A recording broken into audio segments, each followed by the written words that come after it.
So when you're in a sauna, you vasodilate. So you become flushed and your heart actually increases. And there's a lot of evidence to show that regular sauna bathing improves cardiovascular function and improves cardiovascular disease, heart disease. That you're expanding your vascular system and opening up, and you're also flushing the blood through your muscles and your skin, but you're not making metabolic waste products because you're relaxed. You're not pumping your muscles or anything. So you're flushing all the blood through the periphery without making new waste products. And then if you go to the cold, you vasoconstrict, and that pushes all that blood through your internal organs into your core, and that pushes it through the liver and the kidneys, and you can then detoxify. So that's part of it. And it's so you're opening up your blood vessels when you're hot, and then you're constricting those blood vessels when you're cold.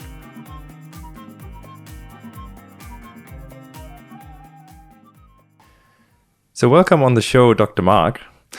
Hey, great to be with you, Sebastian. I'm so excited to have you on the show. There are not many people in the world that have had a track record and an interest in wellness for such a long time and in such depth. So I'm super excited to ask you all sorts of questions around wellness and well-being, and I'm sure you have a lot to add on top of that too. Great, I love talking. It's my favorite topic. Yeah. How did you get into wellness? I was really strategic, I think.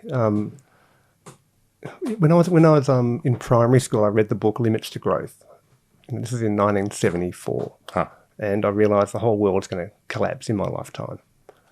And, what are we going to do about it? And I also then thought the best life that I can have is to be as well as possible. Because I was always into fun. Fun has been the driving force of my whole life. And I figure you have the most fun when you're well. And after school, I figured to learn about how to be well, I'd study medicine. So that I actually went to study medicine with the intention of learning about wellness. And after, it was a 6-year degree, and after the first 3 years, I'd learned a lot about illness, but not much about wellness. So I took a year off and did an honours degree, and I actually wanted to study pleasure at that time, and they wouldn't let me. They said pleasure is frivolous. This is in the mid-1980s. Positive psychology wasn't a thing then. Oh, wow. So I had to study pain. So I studied pain from the physiological and the psychological perspective. I was in 2 departments and came across Chinese medicine, which has a totally different approach to pain and to illness and to health and well-being, and has a lot of research on pain with acupuncture. But the explanation of acupuncture is in Chinese, to yin and yang and Tao and 5 elements, and it's never been translated. So that really got me interested in a whole system of prevention and health and well-being. And if you look at martial arts, that you actually get better as you get older. And I love that idea of getting better as I get older, and that improving resilience. So then, so I went back and finished my medical degree. I actually did a PhD in Chinese medicine, took 3 years off and wanted to understand that, and then came back and finished my medical degree, and then got involved with understanding the body as a communication network.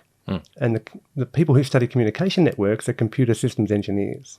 So I ended up doing a second PhD in electrical and computer systems engineering, so I could understand diagnostics, how we could treat get information from the body, and also therapeutics, how we can use electromagnetic fields and understand how we can treat the body and actually enhance its function. Yes. And that was through the 1990s. So I did 2 PhDs. But then I got involved in the spa and wellness industry in the mid-1990s. I was I've had some amazing mentors in my life. And I've been involved with permaculture and the festival scene and looking at, really grassroots wellness activities, camping, being really deep into nature, but also, setting up hot tubs and steam rooms and heated hammocks and saunas, in the bush, just using recycled materials. I've been doing that for many, many years. But also doing work with really high-end resorts and wellness retreats and hotels and, product companies. So I've been doing that. So Horst Reschelbacher was one of my mentors, who was an Austrian hairdresser who started the Aveda Corporation. And I got involved with Aveda early on and used to give lectures on, why feeling good is good for you. And they were really one of the first to bring in organics and sustainability into sort of a mainstream market mentality. And then I got headhunted by other companies, Mandarin Oriental Hotels I did a lot of work with. And throughout the 1990s, I was like the hippie alternative doctor in the mainstream medical school at Monash University. So I was running electives on humour and healing and Aboriginal spirituality and personal development and adventure training. Like we used to take students rafting and rock climbing and clowning and happiness and all these great fun things. And then at the early 2000s, I had this sort of life change where I got offered a job to be the professor at RMIT, where I'd be the conventional medical doctor in an alternative medical school. Because I was went over to be head of department, and it was the Department of Complementary Medicine, which was Chinese medicine, osteopathy and chiropractic. So I was the head of that department for a while. And then the university sort of had this disruption where the computer system collapsed and they restructured the whole university, as they do, tend to do in big corporations. And I ended up, my department merged with psychology and nursing to become the School of Health Science. And I was freed up from my admin role to create a Masters of Wellness program, which was sort of a dream come true. Would have been one of the first ones, I'm sure. It was the first. It was also the first online master's program at the university. And it was really multidisciplinary. So we were one of the first ever university postgraduate programs that included permaculture, that included positive psychology, that included yoga, wellness coaching. So we pioneered a lot of that. But because we were pioneers, there's no authority that controls the graduates. So in all the other things we taught, like osteopathy and chiropractic and nursing, they all have a registration board that says how you practice and has a complaints procedure and can deregister you and tell you what to do. With a wellness practitioner, there's none of that. And the university decided that's a reputation risk for the university because if someone does something weird, then the recourse is to the university. So they end up, that program ran for 10 years. And during that time, I've been really 16 years I was a professor there. I got to do amazing research projects on all the things that interested me, which are pretty much all the things that don't have a lot of money behind them. So things like yoga and meditation and herbal medicine and detoxification and health retreats and saunas and hot springs and all that sort of good fun stuff. So, and I was quite fortunate because I have got the academic background and the scientific background, and I was able to get government grants to do acupuncture research and to do yoga research, and I've had a dozen PhD students, and I ended up learning a lot myself because that was my intention, was actually to learn. This was really set out doing it for myself, and I ended up spending 38 years at uni. Wow! But after that time, they wound down the Masters of Wellness program in 2018. And I said, okay, it's time for me to graduate. I'm going to leave uni and I'll take a gap year. Yeah, right. So 2019, I took a gap year and travelled the world and ran some retreats. And I'm part owner of a hot spring in New Zealand where we do adventure bathing. We take people up to the top of a mountain and set up a steam room and a hot tub and next to a freezing lake. And we do contrast bathing there. So, I had a good year off. And 2020, I was sort of ready to start operating in the world, and then COVID hit. And so I've been creating a whole lot of different enterprises now. So I've just launched a water company, Beautiful Water, which has water that's not just filtering, but it's filtered, structured, balanced, blessed, and the water can be given away for free. Amazing. So it's Beautiful Water. Then a wellness tonic company, which we have living probiotic kombucha vinegars, which are fermented all the way through, so there's no alcohol or sugar left in them. And then we soak organic herbs, and I've written this big textbook on herbal medicine, herbs and natural supplements, and evidence-based guide. And so I've got a lot of, I learned a lot about that. And that book, it's been around for nearly 20 years now. It's in its fourth edition, and each edition grows by 400 pages. So it started off at 400 pages, now it's up to 1,600 pages. And I used all that sort of knowledge to formulate these tonics. And we've just launched them as shelf-stable wellness tonics that you can add to mineral water or fruit juice, or mix them with cocktails and put them into your food, or you can just have them straight as a shot. So we've just launched that, and then I've got children's books that I've been writing, and then also an online academy where we teach people about water and about what I call extreme wellness and how to go to the extremes of your physiology. So I've been having a lot of fun with that, and really fun is my my guiding light. That it needs to be fun for me to even be involved with something. Otherwise, I find I get drained. But if it's fun, then for 2 years now since I've retired, I don't feel like I've been working at all, but I've been doing a lot. I think that there's certainly when I think about the three phases of an adult from a Chinese perspective, you would say, like, people learn, then they work, and then they give back. the wisdom and get ready to die. I wouldn't really say that you're ready to die. You just graduated, as you said, and I can certainly see you're one of the most vibrant people I've ever met.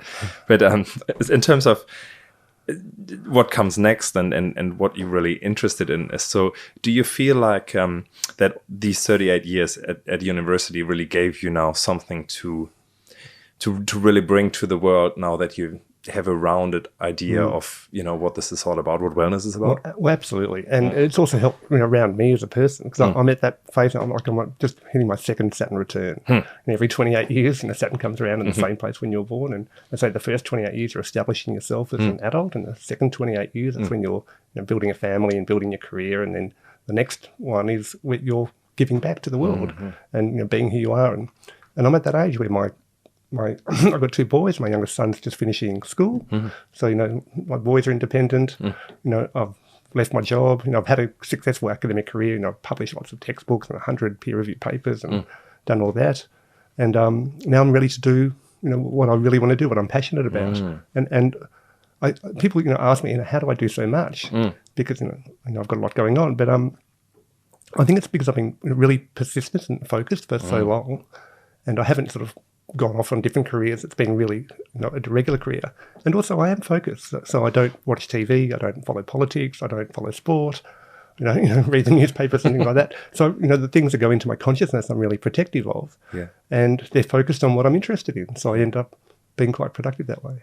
Yeah, it's amazing time. I heard you on a podcast talking about the whole wellness pandemic that is going on at the moment, which is a great take about, I guess, how consciousness changes around this topic.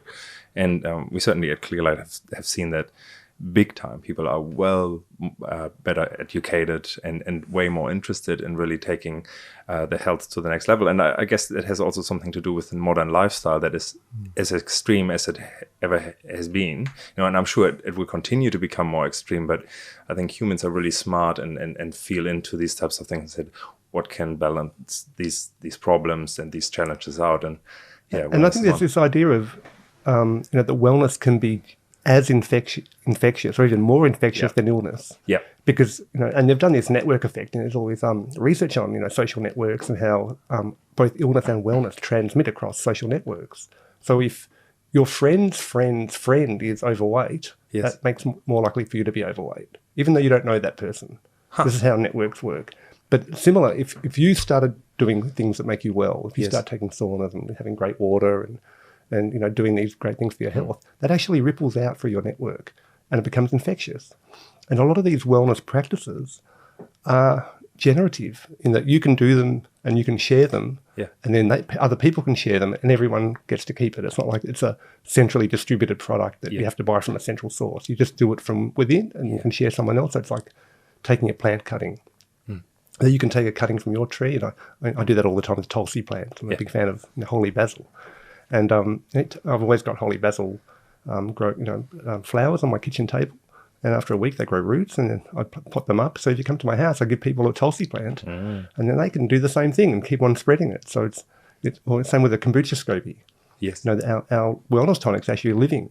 So if you buy one, you can actually feed it sweet tea, sugar and tea, and it'll keep growing. And every week you can multiply it by 5 times. So there's a whole kombucha brewery in every bottle or jar. So these are generative practices, and sauna culture and bathing culture, I think, is one of those. And I'm a big fan of water. I've dived really deep into water and the energetics and mysticism and spirituality and the physics and biology of water. And the practices around water and bathing and drinking go through all indigenous cultures. They go through all religions. They use water and some sort of ritual bathing or water exposure as part of their religious practices. So these are fundamental wellness practices that put us in touch not just with our mind and our body, but we can tap into the 4.5 billion years of evolution that's within us. Because still within us is the primordial soup. It's the prokaryotics, the eukaryotic cells. They're all, our mitochondria are all within us, and that wisdom is accessible to us when we tap into our deep inner well of our being. And these practices do that. Yeah. Can you give me an example for that? So if you look at evolution, And actually everything in nature goes through 5 rhythms when it evolves, through flowing, staccato, chaos, lyrical, and stillness.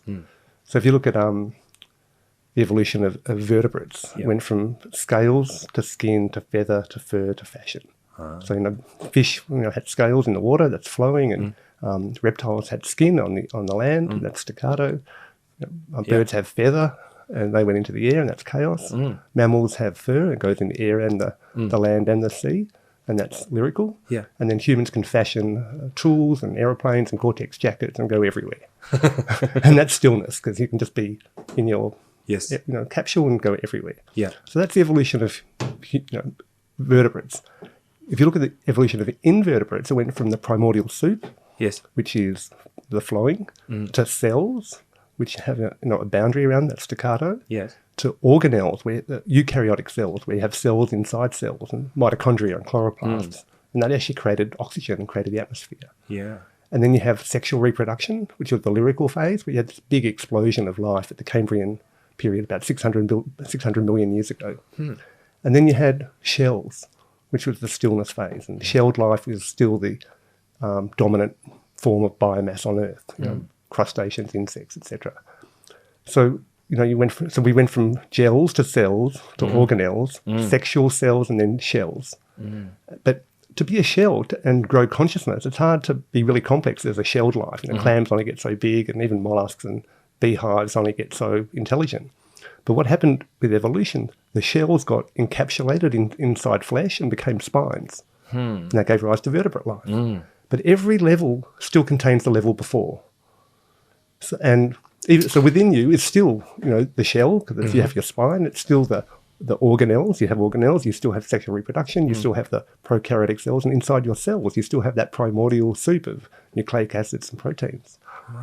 And even if you look at human evolution, we went through the 5 stages of communication networking. So we went through oral traditions with hunter-gatherers, to writing, where we had agriculture, to printing, where industrial age, to broadcasting, where one goes to many, like TV and radio, and then post-industrial, and now we're going to networking, where everybody can talk to everybody. But even now we have networking. We still use talking, we still use writing, we still use printing, we still use broadcasting. So it's not like you go to the next phase and shed the others. You incorporate them in it and build on top, and that's how evolution works. So your body is this 4.5 billion year creation, which is a miracle of water becoming intelligent gel, and you have access to that information. So all that evolutionary knowledge is accessible when you tap into that deep inner well of your being. And that's what you do when you really challenge your whole physiology. Right, which is when your protocol of extreme wellness sort of comes into gear. Because just to sort of highlight what I heard you saying is basically, because we carry the history of our evolution within us and still use elements of it, there are also wellness elements that would resonate with that would correlate with that. So it means there's cell health that still is true, the spine health is still true, and so on, yes? Yeah, well, can it even be seen as deeper than that? So, for example, every life form since life existed has had to tolerate temperature extremes. In fact, the only reason why we have life on Earth is we're in the Goldilocks zone, in between, where it's not too hot and not too cold, and water can exist in 3 phases, liquid, solid, and vapor. So temperature is one of the most fundamental challenges that all life has to face, both hot and cold. So when you face the extremes of temperature, it's not just you as your psychology and your physiology, that resonates down to your mitochondria. And I mean, there's still how conscious is a mitochondria. We don't know. But I'd like to think that when you're in bliss, every cell in your body participates in that. Or when you're in fear or when you're in panic, every cell participates in that. So, and they've shown that often our reactions are much faster than would be predicted by brain processing. So we have this innate intelligence that's based on our evolutionary history that we carry around with us, that we can tap into when we need to. And we need to when we face these extremes. So the more we can expand our dynamic range, the more we can become resilient to a whole range of stresses that will normally be in our life. Amazing. Yeah. So what are some of these wellness practices that you would see in that category? So, saunering is the obvious one. And when I say saunering, I've done, research on saunering, and we've published, a systematic review of the clinical effects of sauna bathing or dry sauna bathing, and then another, study of the global sauna survey, where we surveyed people about their impact with saunering. And when you think about sauna is the only Finnish word in the English language. That's it's part of Finnish culture that's been ingrained into the English language. But when the Finns talk about a sauna, they take it for granted that after the sauna you go out and jump in the snow or the ice bath or the lake or the river. So cold is a natural part of the sauna experience, but it hasn't been well translated. Yes. So pretty much every 5-star hotel and every gym now in the world has a sauna, but very few have that actual cold experience. That's the cultural part of sauna bathing. So when I talk about saunering, I'm talking about the extremes of both hot and cold. I mean, although most people think of the sauna as the hot experience. So, but I think, and there's really good evidence to show that when you combine hot and cold together, you get a synergistic effect. And visiting the extremes of hot and cold is a really powerful way to exercise your physiology, but also exercise your mind and build the relationship between your mind and your mitochondria and your cells and all of you, because your whole body has to react to this potential life-threatening situation. I really, really love that you say visiting that point of extreme rather than pushing through it, because I think we have, our culture the Western culture can be quite tough because it's all about, push through, work harder and that type of thing. And with the words that you choose, to me, it's really clear that you can go much more gentle and you still get really good health benefits. Well, actually, you get better health benefits by going gentle, I believe. Amazing. And if you think about, if you're doing yoga, there will be a point if you're doing a stretch where you can feel the limit of your stretch. And if you just breathe and focus, you can be there comfortably and okay. But if you force yourself to go further, you're going to pull a muscle and hurt yourself and actually then limit your movement. But if you just visit the edge of your comfort zone, and you can do that, so you can do that with your metabolism in a sauna, what happens is that your comfort zone naturally expands by itself. You don't have to force it to widen. So it's getting to the point of being comfortably uncomfortable, or the point of forced mindfulness. And it's that point when your body says, hey, there's something going on here, maybe it's time to get out, we're getting really hot. And that's your mitochondria in your cells sort of getting the attention of your mind. So your body is grabbing the attention of your mind and focusing it. And at that point, all you have to do is do a couple of focused breaths and be there, and you're at the edge of your comfort zone then, and then you can change temperature. But it is really important when you visit the edge of either hot or cold that you spend time coming back into balance. Yes. That you really have focused rest time where you go back into homeostasis. And that's the bliss, that's the reward of visiting the edge, where you can find the perfect point in the middle. One of the most common questions that we hear from our customers is like, so what is right for me? How many minutes and seconds should I be in the sauna? How many degrees? And exactly, it doesn't have to be. Do I drink before, after, that type of thing? And what do I do afterwards? Have you developed, I guess, more a framework than a protocol that you tell people around those things? Yeah, absolutely. And it's not mine. I mean, saunas have been happening for generations. Yeah. And a rough basic protocol would be to rinse, do hot, cold, rest, repeat.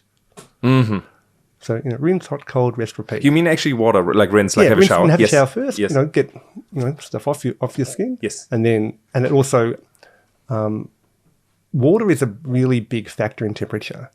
So there's no prescription to say this temperature and this humidity for this time, because it's such a personal experience, and depending on the humidity, it will change your experience enormously. So you can tolerate maybe a hot bath at 42 or 43 degrees.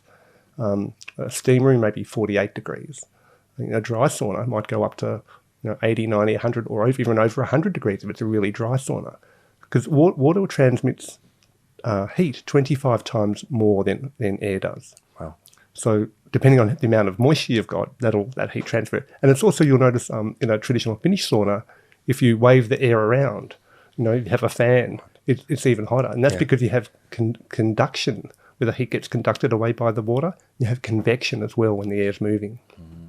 So you get even more heat transfer. But there's no prescription to say, based on your body type or your thing, this is how long and how much time. But there is a subjective prescription to say, go to the point where you're comfortably uncomfortable, take 3 calm breaths at that point, then go and relax, and then do that a couple of rounds. And relax and then I'd suggest even doing cold. Cold shower, and the colder the better. And that acts like a bicep curl for your vascular system. I mean, your body has about 100,000 kilometres of blood vessels, and they're lined by smooth muscle. And that muscle is not normally under your voluntary control. But you can control those muscles in your blood vessels by changing the temperature. So when you're in a sauna, you vasodilate. So you become flushed, and your heart actually increases. And there's a lot of evidence to show that regular sauna bathing improves cardiovascular function and improves cardiovascular disease, heart disease. But you're expanding your vascular system and opening up, and you're also flushing the blood through your muscles and your skin, but you're not making metabolic waste products because you're relaxed. You're not pumping your muscles or anything. So you're flushing all the blood through the periphery without making new waste products. And then if you go to the cold, you vasoconstrict. And that pushes all that blood through your internal organs into your core. And that pushes it through the liver and the kidneys, and you can then detoxify. So that's part of it. And it's so you're opening up your blood vessels when you're hot, and then you're constricting those blood vessels when you're cold. And that's like a contraction of this 100,000 kilometres of blood vessels in your body, which is such an important factor because the second most common cause of death is vascular disease, heart attack and stroke. Wow. It used to be the first most common cause. Now cancer's overtaken. But vascular disease is so prevalent, and to keep your vascular system young and elastic and working well, you need to exercise it. And this is one of the most important ways one of the most accessible ways as well that you can actually do that. So it's literally that the more blood goes to the surface, through the vessel dilation, and then as you go into a cold shower, for example, or ice bath or what have you, it's actually the blood going certain pathways and concentrating more in the organs, and therefore there are certain effects like that's right. Because in the cold, the external blood vessels contract. Yes, and it forces the blood to go into your core to keep your core warm. So that means so you've contracted all your blood vessels on the surface, and all the blood's going through your core, which is your internal organs, your liver and kidneys. And it's really important to stay really well hydrated. I mean, there's a few precautions. I mean, heat is a really powerful force. I mean, heat can move a steam train. So when you're using saunas, it's really important to stay hydrated. It's really important to just be aware that panels are hot and the surfaces you can burn yourself, and that to have an idea of your own personal tolerance. So to visit the edge of your comfort zone, it's nice to know when you're approaching that. So and that will change depending on your mood, or to change on how often you've been doing it, change on your state of health, but just to have an idea of your own, level of tolerance, so that you can be safe with that. And then you want to make sure you're really well hydrated, and to have the best quality water as possible. And that I can't stress that enough. And I've got a vested interest because I've got a water company. But I'm sure you would have said that before you had the company. Well, that's right. I mean, that's the reason why I created the company, because I wanted to have the best water myself. And it's more important. And this is what I've realised while doing this research, a lot of research, is that it's more important to filter your bathing water than your drinking water. Amazing. Well, and if you think about it, you're exposed to a lot more bathing water than drinking water. You might drink a couple of litres, but you might bathe in 200 litres. So just the amount of water is different. But they've done some really good research on this, where they got people to drink chlorinated water, a couple of litres, and then they got people to have a bath, and they were breathing fresh air. So the bath water was touching their skin, but they were breathing fresh air. Then in another situation, they were in the bath, and the bath water wasn't touching their skin, and they were breathing just the air from the bath. So they were comparing ingestion through the stomach, through the skin, and through the lungs. And what they found was, after ingesting chlorinated water, you don't get any chlorinated byproducts in your blood. Chloramines, chloroform, trihalomethanes, and that's because your liver filters them out. So, you drink something, it goes into your stomach, that blood goes to the liver, and that will filter out all these toxic elements. So it's not great for your liver, but it doesn't appear in your blood and all your other organs. But you have a short bath in hot water, then all these elements become volatile. So you breathe them in through your lungs. That's a big surface area that goes straight into your blood, and they found that, and also through your skin. So you get this big toxic load through your skin and through your lungs just from bathing in hot water. And what they've just realised, when I went to medical school, more than 30 years ago now, we were told that the human body has a surface area of about 1.8 square metres, maybe a single bed size if you skin someone and lay out their skin. And you use that calculation for burns and things like that. But recently they recalculated that and said, look, every time there's a hair follicle, every time there's a sweat gland, every time there's a sebaceous gland, the skin dips down and comes back up. And if you count those glands, more than 2 million, then your skin has a surface area of 30 square metres. And this is where the bacteria that live on your skin. And these are where the oils are secreted. And your skin naturally secretes oils that protect you from the sun. They stop your skin drying out from aging, from getting damaged. They also have oils that protect and nurture the good bacteria. And those good bacteria protect you from bad bacteria and viruses. And there's also these antigen-presenting cells in the clefts of your skin that tell your immune system about what's going on in your environment. So it's actually a good thing to be touching things all the time and exploring that, because it's your first point of contact with the outside world. Now, there's a lot of research on the gut microbiome, but to get into your gut has to pass your nose and your eyes and your mouth. But your skin is actually the much first line of defence, much more important line of defence.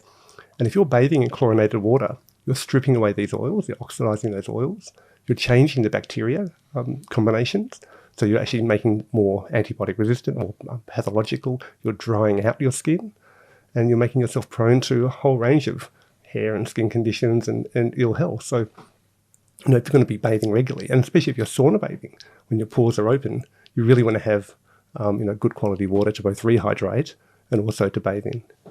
That is an incredible insight. So what I hear you saying is that chlorine, and it is used for cleaning, of course, it kills a lot of the living surface that we have, or living microcosm on our skin, which helps us interact with our environment, and actually is a defense mechanism as well as an information network that informs our body what to do and so on. And then something that I don't quite understand is like, what these products that you say come from chlorine entering your body. What do we know about that in terms of, the pros and cons of having that in our body? Let's put it neutral. They're bad. Right. I mean, the reason why we use chlorine in water is because chlorine is so toxic, it's so potent poison that it will kill bacteria at 0.5 parts per million when it comes out of your tap. So is it a good thing to use it in the first place? Well, it's good if there's outbreaks of cholera and typhoid. Right. If you're from a public health perspective, and they know that if you chlorinate, municipal water, which has been done since the First World War, that you can reduce cholera and typhoid outbreaks, but you will increase the rate of bladder cancer. They know that, but but they figure it's a trade-off. But they actually don't. When they started doing that, and even now, they did that way before we realised that bacteria are our friends. Bacteria is who we are. We're built out of bacteria. And that maybe waging war on bacteria is not the healthiest thing we can do. So, but so they use chlorine because it is so potent. Yes. But I have this theory that drinking less poison is good for you. Yeah, there's something about it. That rings truth. and that bathing in less poison is good for you. Yeah. And if you don't use a filter, you are a filter. Yes. So you want to get this stuff out. Maybe it's good for the municipal distribution. Yes. And although there is issues there, because a lot of the pipes in the distribution networks in the cities are very old, 50, 100, 150 years old. And there's galvanized pipes, there's lead solder. And when they chlorinate the water, the chlorine pulls the lead out of the lead solder and actually puts lead into the water, puts other heavy metals, puts biofilm, puts rust, puts sediment, puts volatile organic compounds, puts grease from the pumps, and there's all sorts of stuff that can end up in our water. So, one thing is to get the water to your home, but the water that you want to put onto your body and in your body, you want to have more control over. And, have a whole house filter so you can bathe in beautiful water is really a great thing to do. However, there are some tricks. Yeah. So, when I'm traveling and if, you can't afford or, not in a situation to put a whole house filter in, you can get rid of chlorine quite easily because when you raise the temperature of water over about 25 degrees, the chlorine's very volatile and it outgasses. So if you just fill up your bath with really hot water, you've got to be careful not kids around because hot baths can be really damaging to children and burns. But you just fill it up with really hot water, turn the fan on and wait half an hour. And that half an hour, in that hot water, the chlorine will outgas, and you can have it then go into the bath and have a chlorine-free or relatively chlorine-free bath in a hotel or at home, if you don't have access to a whole house filter. So there are ways you can manage it, but ideally you don't want to be exposed to these sort of, and it's not just chlorine, there's all these what they call disinfection byproducts, which are generally toxic. And you don't want to have them in your body at all if you can help it. Listening to you, I do have the feeling it's just because you come from a point of view that you have seen the research. It's not like, I guess this is not good for us. It's like this is not good for us.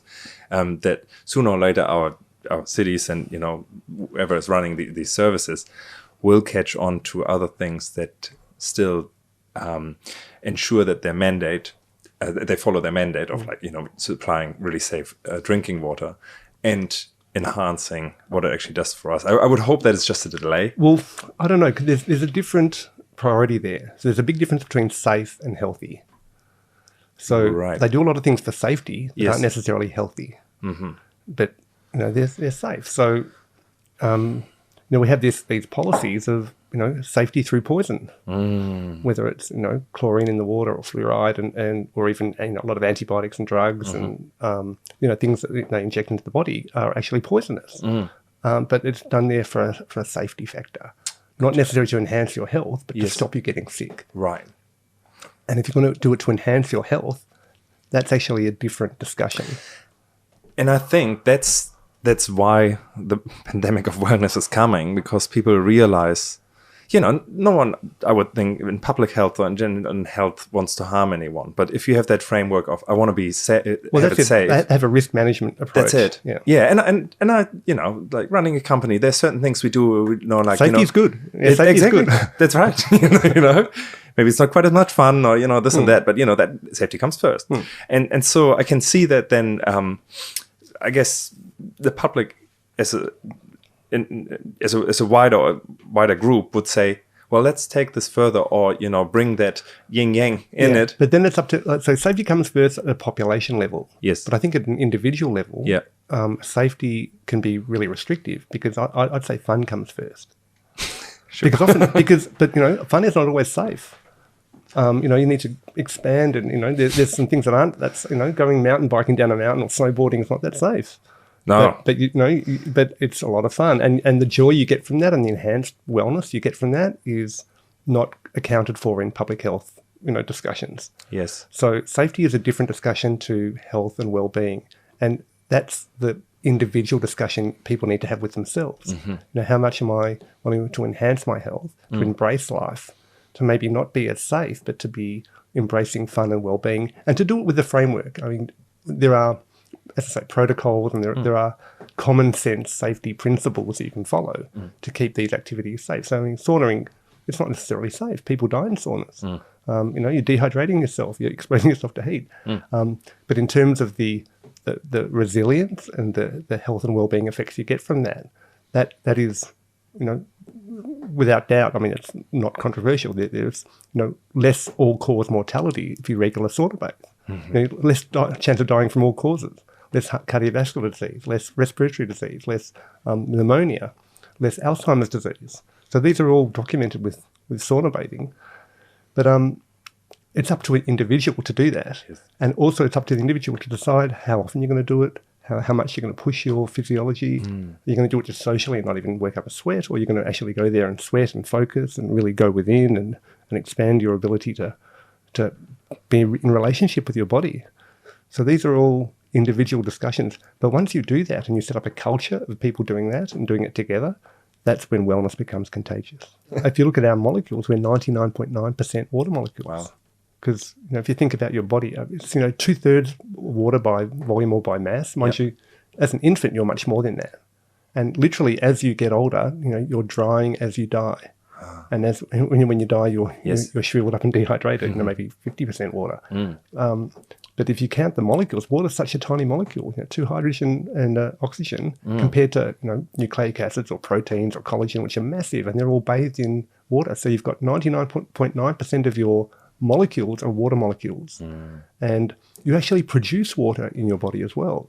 So the function of respiration, when you break down glucose, you create water molecules as part of that equation. Glucose plus oxygen gives you carbon dioxide and water and energy.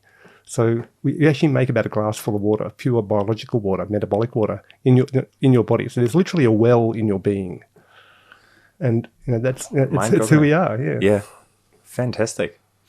Hey, I want to come back to talking about a protocol of wellness, extreme wellness, and as you established, it's more like a framework because we're all different. Yeah. But what you probably have seen everything that there is to be seen in terms of wellness that is at the moment. Oh no, there's still a lot for me to learn. Really? I mean, there is, but because this has been going on for every culture has their own practices. But it's such a great thing to learn. So I have studied a lot, but I wouldn't say I've seen everything. Right.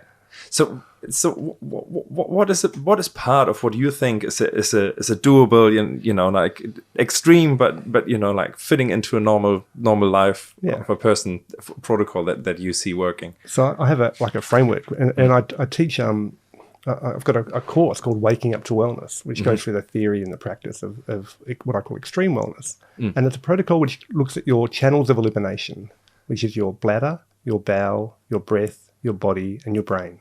And we talk about filtering and flushing your bladder. That's your relationship with water. And going a bit dehydrated and then having really good quality water and realizing, when you're dehydrated and you've got good water, it's such a joy just to drink water. It's such a joyous thing to drink. And to continually filter and flush your bladder. So having good quality water to drink, having herbal teas, and having a lot of water in your food. So that's with water. Then you feast and fast your bowel. So you basically fast every night anyway. So you just prolong that fast. And there's a lot of research on intermittent fasting. We're good with that even with Chinese medicine? Absolutely. Okay. Well, I'd rather follow what's good for a person, not what's good for a theory. But so don't eat until you're hungry. And wait till you're quite hungry before you eat. And if you do that, and certainly don't eat before you go to sleep, because sleep's really important. But if you prolong that fast overnight, then what happens is it gives your body a chance to process all that food that you've eaten the day before and get ready for the next meal. So then you might start thinking about food and salivating before you have the meal, and you'll actually enjoy the food more. You'll be able to eat less and get more nutrients out of that food, because digesting food takes a lot of energy.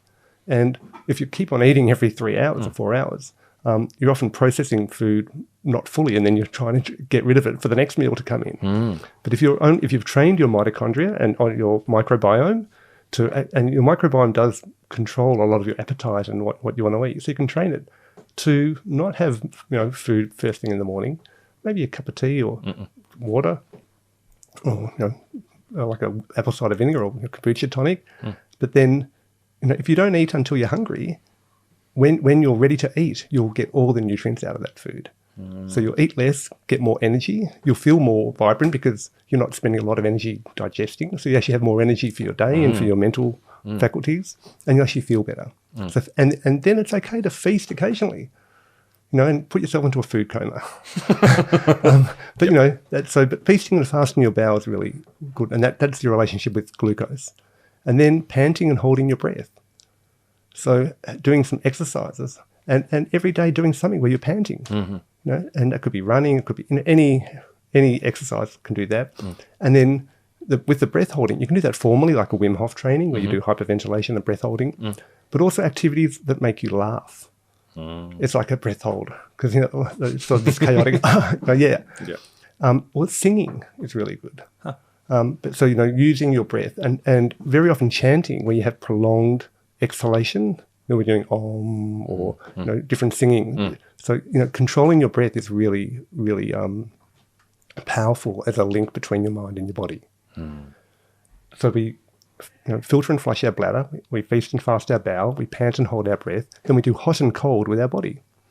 So you go into a sauna or a hot bath, and then you go into a ice bath or just even a cold shower, or even just cool air. But you do this variation of temperature, and then you have the balance point in between. And then finally, you do everything possible with your body. So you do things that put you into flow. And that could be a sport, it could be dancing, could be doing fire twirling or slacklining or circus skills that put your body into a flow state where you're fully engaged in the moment, and then you actively do nothing with your brain. Right, explain that. So you put yourself into a period where it might be do it in a hammock or on a bed and say, okay, for the next 10 minutes, I'm going to do nothing. I'm just going to meditate. I'm not doing saying I'm going to meditate. I'm just going to do as much nothing as possible. Great. And it's actually really nice when you're coming out of the sauna and you've done the hot and cold, when you're balancing, just to be. So you're not trying to do anything. And you might think you're doing nothing, but there's always less you can do. Doing nothing's like a spiritual practice that you can really get into. But there's a saying in Eastern wisdom traditions that the greatest movement comes from the stillest point. So if you can be really still in your mind and your body, that gives you the ability to give you the greatest resilience and dynamic range and movement when you're not doing that. So finding that still point within is really powerful for then you to be really powerful in the world. And I think really rare in the fast-paced life that many of us live, hey? Yeah. It's that balance. You always want to polarity. You want to experience the fast pace and do as much as you can. But to do that, you also want to experience absolute stillness. Yeah, I'm exposed to also that thinking that you have to take off time of work to really be effective. And the group that I'm with, different, business owners, sort of like seeing the statistics of it. The more successful you become, the more time you have to take off, the less time you take off, the harder it is. So I'd suggest you take time off every day as part of your daily practice. Yeah. Take time out of the day and build that into whether it's your breathing practice or your hot and cold practice, your bathing practice, or sometime in the day, where you relate to nature and you just be. And it could be, it's up to you how to structure that. There's meditation practices. You can do it like when you're lying in bed. I love hammocks because it forces you to sort of, to sort of just hang there and not really be engaged. But yeah, to have a personal practice where you're going through this range. And when you're doing that, we've talked about it, you don't push yourself, at all. Just visit the edge of that comfort zone, visit the edge of the edge extreme, and then enjoy that balance point in between. And that balance point is usually the point when your body will tell your mind to turn off. And that happens naturally in a sauna and an ice bath because your mind gets focused.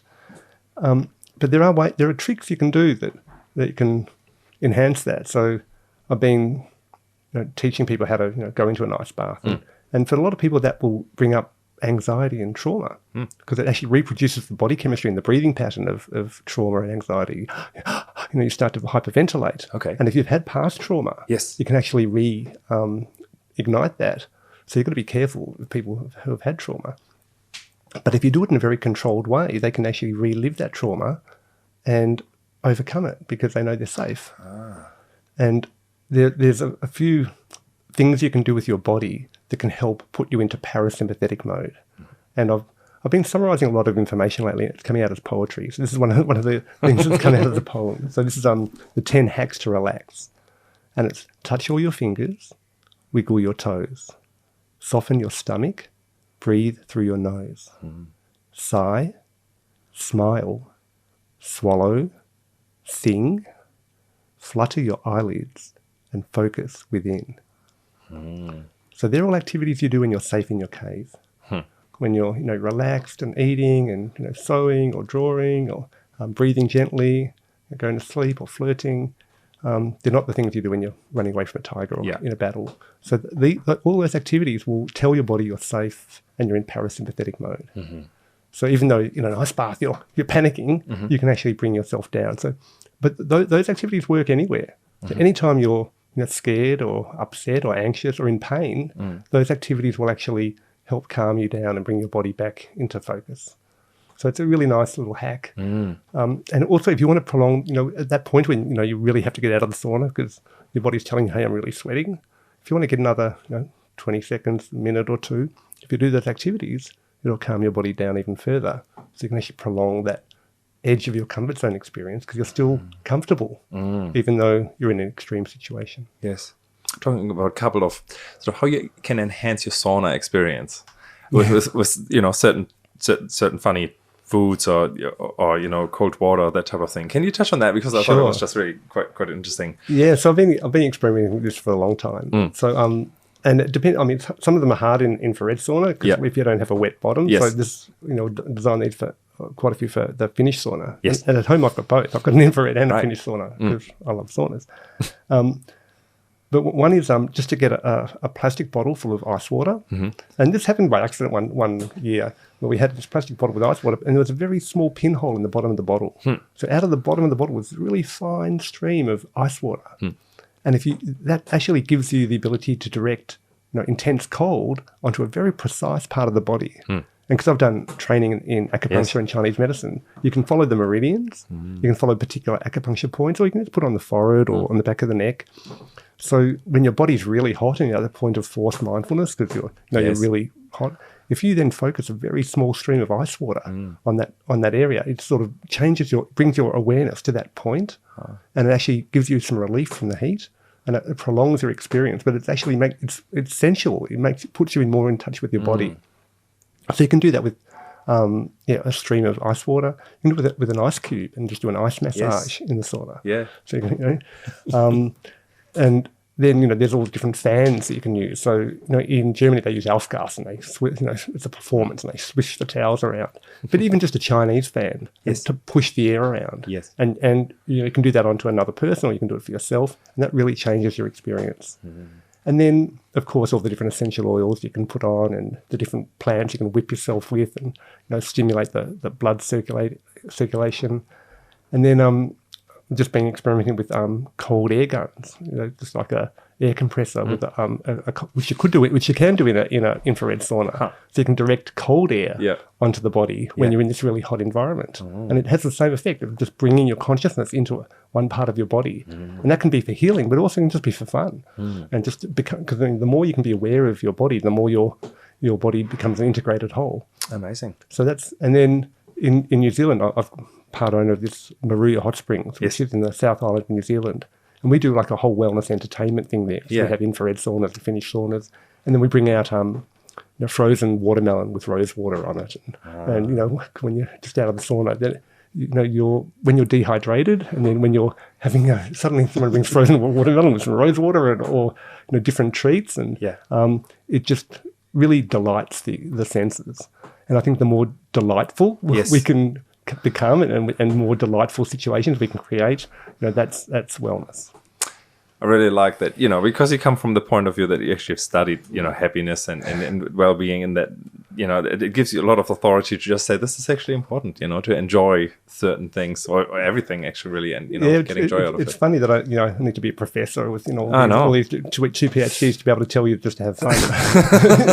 But it's sort of obvious, Yeah. But yeah, it is nice to have that validation. And I think we do go through this sort of cycle of, it's obvious, but then we research and we understand some of the mechanisms behind it and why it's so beneficial, and then we come to that activity with a whole new renewed interest and a depth of understanding that actually enhances the experience as well. Yeah, no, it's awesome. Hey, there are a couple of things that you really have to tell us, and that's first, where can we in general find more out about you, and then specifically the couple of products that you were mentioning, the water filters and also the tonics that would be amazing. So drmarc.co, just drmarc.co is my website, and on that website there's all my different, I call them my adventures. They're business ventures, but they're more adventures. Yes. So I have beautiful water. It's beautifulwater.co is the website. I'm just launching that at the moment. So that's a whole range of filters and different colors, but not just filters, structuring devices, vortex devices. Extremelyalive.co is the wellness tonics. Pronoia Press is my website for my books, and I have a range of adult books for children or children's books for adults. And these are illustrated books with deep, philosophical, profound concepts in them, but done very simply that 4-year-olds can relate to. And then I have the Extreme Wellness Academy, and that's academy.extremewellness.co.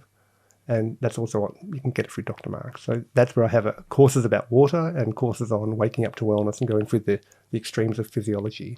And then Maruia Hot Springs is the hot spring in New Zealand where we were running retreats and doing adventure bathing, where we take people to the top of a mountain or a river valley and set up hot tubs and steam rooms out in nature. They're on hold at the moment until we open this bubble between Australia and New Zealand. So I'm looking forward to going back to doing some more retreats at Maruia, which is this incredible pristine property in the middle of the South Island. It's off the grid. It's run on a hydroelectric station. Amazing cold water coming down, and from the ground, you get this 53-degree hot water naturally coming up from the earth, and it's like heaven and earth meet in this incredible location. Incredible. Yeah. So and I'm on Facebook, Dr. Marc, just DRMARC. People can find me there. I try and not to be super active on socials because it just can take over your life. And I think everyone in the modern world sort of battles with that. How much do we, which platforms and how do we do it, and then getting people to do it for you, then you have to manage them. And running a business. So through my website and then through probably Facebook is the main one. I'm not that active on Instagram, and I've got YouTube and BitChute, and I'll probably do some more of that as well. Awesome. Thank you so much. Thank you so much for coming, but thank you also so much for all the work you've done, because I can see just like how fundamental it has been for the whole industry and, and for the world and that has come to fruition, and that, free to actually really take it out there without having any constraints of another job. So I'm excited to see what happens. It feels really good. My whole life is sort of unfolding now in a really beautiful way. And, I'm super grateful for you because, I come and I just chat about my life on this podcast, and you set it all up and you advertise, put it out to your market, and you do all of that for me, and I just have to come up and chat, and it's just been delightful. So thank you. Yeah, thanks. I hope I have you back because I can see there's just so much more knowledge that you have in the wellness. I love talking about stuff. So yeah. All right, it's a done deal. Awesome. Thank you so much. It's a pleasure.